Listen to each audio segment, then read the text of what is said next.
Back to the heart. What if the life you've been searching for starts the moment you return to your heart? Welcome to Back to the Heart, the podcast for people who are ready to release old stories, embody their truth, and create a life that feels aligned, safe, and real.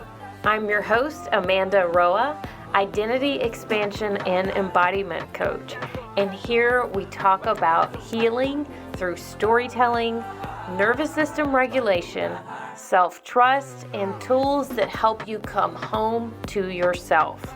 You'll hear powerful conversations with guests sharing the breakthroughs that changed their lives, and you'll also get solo episodes with insights, language shifts, and real life practices to help you reconnect with who you are and call in the kind of love you once believed only existed in fairy tales.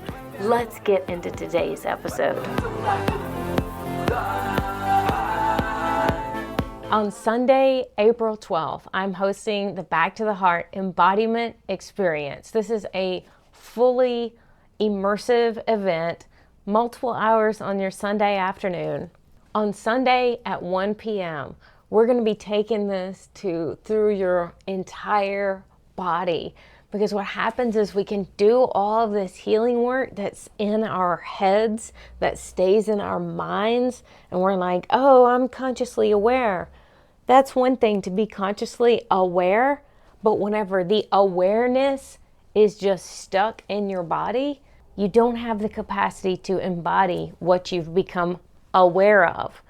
So this experience on Sunday is going to help you get into the practice of releasing and fully somatically embodying these tools and resources. First, we're going to start off with my beautiful friend Carla, and she's going to lead us through some movements, through some nervous system reset and alignment and flow within our body using yoga.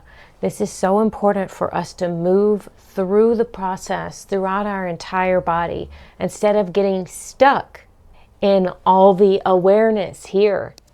To embody it, we've got to bring it all in.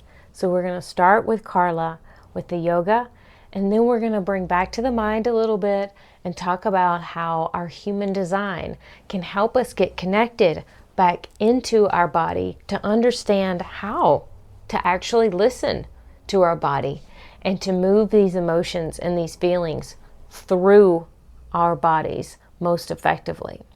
And then we're going to do a little story work. This is where I come in. After Cherry finishes, I'm going to come in and I'm going to come in blah, blah, blah.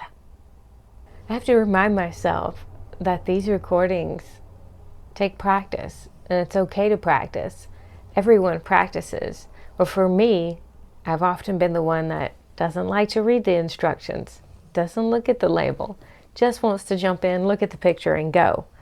So I expect that I'm going to record this and it be what I want to see the first time and not do any editing. Where other people, they're practicing, they're building their craft, I get to remember that I too am building my craft. Practicing breathing while I'm speaking, practicing hydrating, and then I'm going to lead us in a little bit of story work. We're going to dig in, find out what stories are keeping us in those same patterns of knowing the right things to do, of knowing the path, but still not actually taking it and embodying that next level version of ourselves. We're going to look at those stories, we're going to break it down, and then we're going to have a conscious connection with some plant friends of ours, if you choose.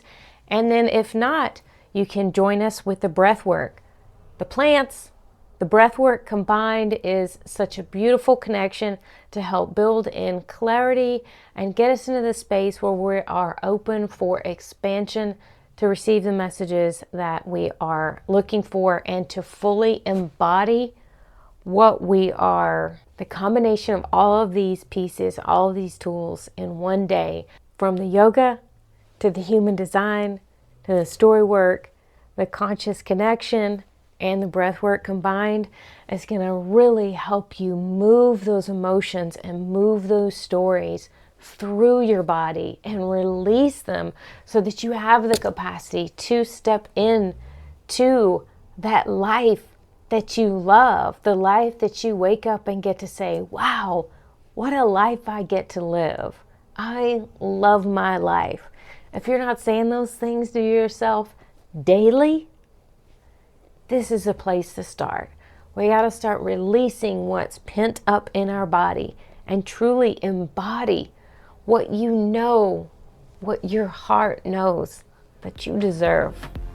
It's waiting for you.